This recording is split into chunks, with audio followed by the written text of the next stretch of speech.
رات کے پچھلے پہر جب پورا شہر گہری نیند کی آغوش میں تھا، میرے کمرے کی دیواروں پر لگی کھڑکی کی ٹک ٹک میرے دل کی دھڑکنوں سے مقابلہ کر رہی تھی۔ میرے سامنے میز پر پاسپورٹ، ویزا اور کینیڈا کا ٹکٹ رکھا تھا۔ یہ وہ کاغذات نہیں تھے بلکہ میری برسوں کی مشقت، خون پسینے کی کمائی تھی، اور وہ خواب تھے جن کے لیے میں نے اپنی جوانی داؤ پر لگا دی تھی۔ میں نے ایک ایک پیسہ جوڑ کر 20 لاکھ روپے جمع کیے تھے تاکہ اس ملک کی غربت اور تنگ دستی سے نکل کر ایک روشن مستقبل کی طرف قدم بڑھا سکوں۔ میں نے کتنی کمیٹیاں رکھیں، اپنا پیٹ کاٹ کاٹ کر یہ پیسہ جمع کیے، لیکن ٹھیک اسی وقت جب میری اڑان کا وقت قریب آیا، تقدیر نے ایک ایسا شطرنج کا مورا چلا جس نے مجھے ہلا کر رکھ دیا۔ مجھے لگا سب ختم ہو گیا ہے، زندگی نے مجھے الگ ہی دورہ ہے پر لا کر کھڑا کیا تھا، جہاں ایک طرف میرے خواب تھے تو دوسری طرف میری فیملی۔ دونوں میں سے ایک کو چننا بہت مشکل تھا۔ مجھے میرے خواب بھی فیملی جتنے عزیز تھے، یا شاید ان سے بھی زیادہ عزیز تھے۔ میری بیوی ہانیہ، جو پچھلے کئی ماہ سے خاموشی سے تکلیف سہ رہی تھی، اچانک نڈھال ہو کر گر پڑی۔ جب اسے ہسپتال لے کر گیا تو وہاں کی سفید دیواروں اور فینائل کی بو کے درمیان ڈاکٹر نے جو انکشاف کیا وہ کسی قیامت سے کم نہ تھا۔ ڈاکٹر نے میری طرف ایک فائل بڑھاتے ہوئے نہایت سنجیدگی سے کہا، آپ کی مسز کو کینسر ہے اور یہ دوسری سٹیج پر پہنچ چکا ہے۔ اگر فوری آپریشن نہ ہوا تو ہم انہیں بچا نہیں پائیں گے۔ اس پورے علاج اور سرجری پر کم از کم 15 لاکھ روپے کا خرچہ آئے گا۔ 15 لاکھ! یہ رقم سنتے ہی میرے پیروں تلے سے زمین نکل گئی۔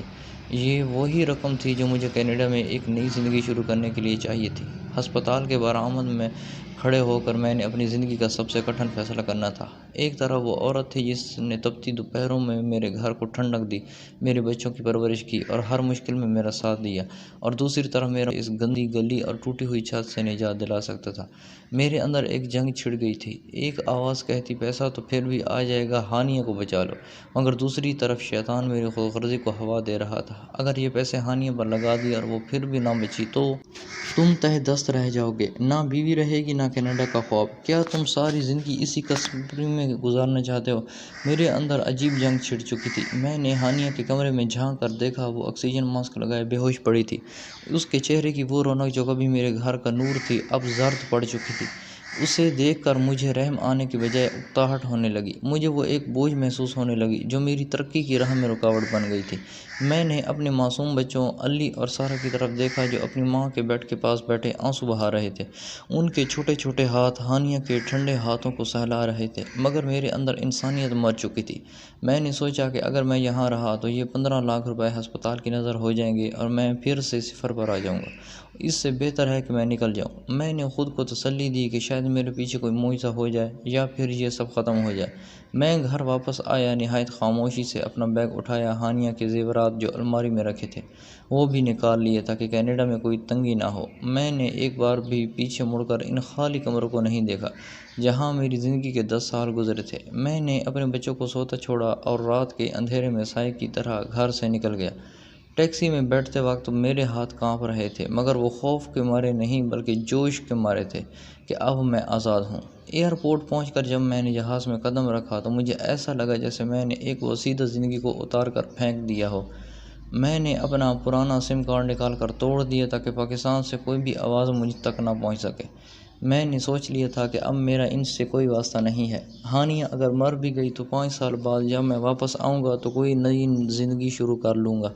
میں نے اپنے دل پر پتھر رکھ لیا اور بزدلوں کی طرح اپنی بیمار بیوی کو موت کے منہ میں چھوڑ کر 7 سمندر پار اڑ گیا۔ کینیڈا کی رنگینیاں، وہاں کی بلند و بالا عمارتیں اور تیز رفتار زندگی نے جلد ہی مجھے ماضی کی تلخیوں سے دور کر دیا۔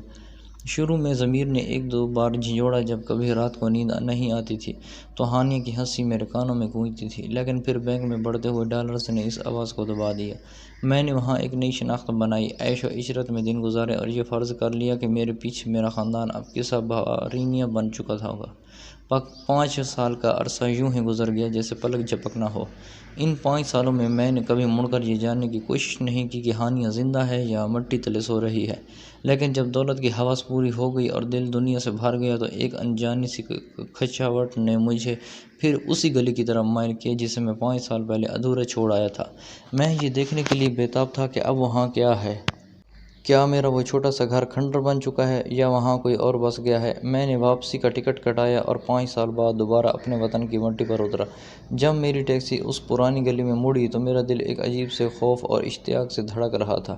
میں نے سوچا تھا کہ وہاں سناٹا ہوگا، شاید میرے گھر کے باہر برائے فروخت کا بورڈ لگا ہوگا، لیکن جب گاڑی میرے گھر کے سامنے رکی تو میری آنکھ کھلی کی کھلی رہ گئی۔ گھر وہی تھا مگر اس کا نقشہ بدل چکا تھا۔ دیواریں اونچی تھیں، گیٹ پر چمکتا ہوا پینٹ تھا اور صحن میں لگے پودوں کی خوشبو باہر تک آ رہی تھی۔ باہر ایک قیمتی کالی گاڑی کھڑی تھی جو اس بات کی گواہی دے رہی تھی کہ یہاں اب غربت کا بسیرا نہیں ہے۔ میرا دل زور زور سے دھڑکنے لگا۔ کیا ہانیہ مر گئی ہے اور کسی امیر آدمی نے یہ گھر خرید لیا؟ میں نے خود سے سوال کیا۔ میں نے لرزتے ہاتھ سے گھنٹی بجائی۔ اندر سے کسی کے آنے کی آواز آئی، بھاری قدموں کی چاپ، اور پھر جیسے ہی گیٹ کا چھوٹا دروازہ کھلا، سامنے جو چہرہ تھا اسے دیکھ کر میرے پیروں تلے سے زمین نکل گئی اور میرا دل جیسے پھٹ کر حلق میں آ گیا۔ سامنے جو عورت کھڑی تھی وہ کوئی اجنبی نہیں تھی۔ دروازہ کھلا تو میری آنکھیں جیسے ساکت ہو گئیں۔ سامنے وہی چہرہ تھا جس سے 5 سال پہلے موت کے رحم و کرم پر چھوڑ گیا تھا، مگر یہ وہ زرد اور مرجھائی ہوئی ہانیہ نہیں تھی۔ اس کے چہرے پر ایک عجیب سا وقار اور طمانینت تھی۔ وہ پہلے سے کہیں زیادہ صحت مند اور پر اعتماد نظر آ رہی تھی۔ اس نے خوبصورت لباس زیب تن کر رکھا تھا اور اس کی آنکھوں میں وہ بے بسی نہیں تھی جو کبھی میرے سامنے ہوا کرتی تھی۔ مجھے دیکھتے ہی اس کے چہرے کے تاثرات لمحہ بھر کو بدلے، جیسے کسی نے گہرے زخم پر نمک چھڑک دیا ہو، مگر اس نے فوراً خود پر قابو پا لیا۔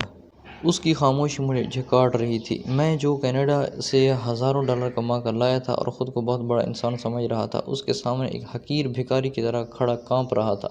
تم زندہ ہو؟ میرے حلق سے بمشکل یہ الفاظ نکلے۔ ہانیہ نے ایک سرد مسکراہٹ کے ساتھ مجھے دیکھا اور پیچھے ہٹ کر راستہ دیتے ہوئے نہایت ٹھہرے ہوئے لہجے میں کہا، ہاں میں زندہ ہوں، مگر وہ ہانیہ مر چکی ہے جسے تم مرنے کے لیے چھوڑ کر گئے تھے۔ اندر آ جاؤ، باہر کھڑے تماشا نہ بناؤ۔ میں جب گھر کے اندر داخل ہوا تو میرا سر چکرا گیا۔ گھر کا اندرونی حصہ کسی محل کا منظر پیش کر رہا تھا۔ وہی پرانا صحن جہاں کبھی ہم تنگی کے باعث اداس بیٹھے رہتے تھے، اب وہاں قیمتی فانوس لٹک رہے تھے اور صوفے ایسے تھے جو شاید میں نے کینیڈا کے بڑے مالز میں دیکھے تھے۔ علی اور سارہ جب وہ کافی بڑے ہو چکے تھے، لاؤنج میں بیٹھے لیپ ٹاپ پر کچھ کام کر رہے تھے۔ مجھے دیکھتے ہی ان کی آنکھوں میں وہ چمک نہیں آئی جو ایک باپ کو دیکھ کر آنی چاہیے، بلکہ ان کی نظروں میں ایک اجنبیت اور نفرت کی جھلک تھی۔ بیٹا دیکھو کون آیا ہے، ہانیہ نے سپاٹ لہجے میں کہا۔ علی اٹھا، اس نے مجھے سر سے پاؤں تک دیکھا اور پھر بغیر کچھ کہے اپنے کمرے میں چلا گیا۔ سارہ نے بھی سر ہلانے پر اکتفا کیا اور اپنی ماں کے پاس جا کھڑی ہوئی۔ ان کی سرد مہری نے میرے کلیجے کو چیر کر رکھ دیا۔ میں صوفے پر بیٹھ گیا، میرا جسم پسینے میں شرابور تھا۔ میں نے ہمت جمع کی اور پوچھا، ہانیہ یہ سب کیسے ہوا؟ ڈاکٹر نے تو کہا تھا کہ 15 لاکھ لگیں گے اور میں تو مجبور ہو کر چلا گیا تھا تاکہ پیسے کما سکوں۔ ہانیہ نے صوفے پر بیٹھتے ہوئے میری آنکھوں میں آنکھیں ڈال کر کہا، جھوٹ مت بولو، تم مجبور ہو کر نہیں، تم بھاگ کر گئے تھے۔ تم نے سوچا تھا کہ بیمار بیوی اب تمہارے کسی کام کی نہیں رہی، اس لیے تم نے اسے کچرے کی طرح پیچھے چھوڑ دیا۔ جس رات تم چپکے سے نکلے تھے اس رات میں جاگ رہی تھی۔ میں نے تمہارے قدموں کی چاپ سنی تھی۔ میں نے دیکھا تھا کہ تم نے میری بیماری سے زیادہ اپنے ویزے کو اہمیت دی۔ اس کی بات تیر کی طرح میرے سینے پر پیوست ہو رہی تھی۔ ہانیہ نے اپنی کہانی سنانی شروع کی۔ تمہارے جانے کے دوسرے دن جب مجھے ہوش آیا اور پتہ چلا کہ تم سب کچھ لے کر جا چکے ہو تو میں ٹوٹ گئی، مگر پھر میں نے اپنے بچوں کے چہرے دیکھے۔ میں نے فیصلہ کیا کہ میں ان کے لیے مروں گی نہیں۔ میں نے اپنا وہ میکے والا پرانا پلاٹ جو میرے بابا نے میرے نام کیا تھا اسے بیچنے کا فیصلہ کیا۔ میں نے اپنی ہمت جمع کی، اپنی بیماری سے لڑی۔ اللہ نے معجزہ کیا، آپریشن کامیاب رہا۔ اس نے ایک گہرا سانس لیا اور جاری رکھا۔ آپریشن کے بعد میرے پاس 1 روپیہ نہیں بچا تھا۔ میں نے گھر میں بیٹھ کر کپڑے سینے شروع کیے، پھر آہستہ آہستہ میں نے آن لائن بزنس کا کام سیکھا۔ ان 5 سالوں میں اور میرے بچوں نے وہ دن بھی دیکھے جب ہمارے پاس ایک وقت کا کھانا نہیں ہوتا تھا، مگر ہم نے ہار نہیں مانی۔ میں نے اپنی محنت سے یہ مقام حاصل کیا ہے۔ آج میرا اپنا ایک کپڑوں کا برانڈ ہے، میرے بچے شہر کے بہترین اسکول میں پڑھتے ہیں۔ ہم اب کسی سہارے کی بے وفا انسان کی ضرورت نہیں۔ میں نے اپنا بیگ کھولا اور ڈالرز کے بنڈل میز پر رکھ دیے۔ ہانیہ میں شرمندہ ہوں، یہ دیکھو میں بہت پیسے لایا ہوں، میں تمہارے ہر کمی پوری کروں گا، میں تم سے سب کو کینیڈا لے جاؤں گا۔ ہانیہ نے ان پیسوں کی طرف ایسے دیکھا جیسے وہ کاغذ کی ردی کے ٹکڑے ہوں۔ اس نے حقارت سے ہنستے ہوئے کہا، پیسے؟ اور ان پیسوں کی قیمت تب تھی جب مجھے ہسپتال کے بستر پر 1 روپے کی ضرورت تھی۔ ان ڈالرز سے تم وہ 5 سال خرید سکتے ہو جو میرے بچوں نے باپ کے بغیر گزارے۔ کیا تم وہ راتیں واپس لا سکتے ہو جب میں درد سے تڑپتی تھی اور تمہارا نام لیتی تھی؟ اسی وقت ایک لمبا چوڑا باوقار شخص گھر کے اندر داخل ہوا۔ اس کے ہاتھ میں فائلیں تھیں اور اس نے آتے ہی ہانیہ سے بڑے احترام سے بات کی۔ ہانیہ بی بی، اگلے مہینے کی ایکسپورٹ کا آرڈر تیار ہے۔ ہانیہ نے میری طرف اشارہ کرتے ہوئے اس شخص سے کہا، یہ ایک مسافر ہیں، راستہ بھول کر یہاں آ گئے ہیں، اب یہ جا رہے ہیں۔ میرا دل پھٹ گیا تھا۔ میں جسے اپنا گھر سمجھ کر آیا تھا وہاں اب میری حیثیت ایک اجنبی سے بھی بدتر تھی۔ میں نے اپنے 5 بچوں کی طرف دیکھا، وہ اب بھی خاموش تھے، جیسے ان کے لیے میرا وجود ختم ہو چکا ہو۔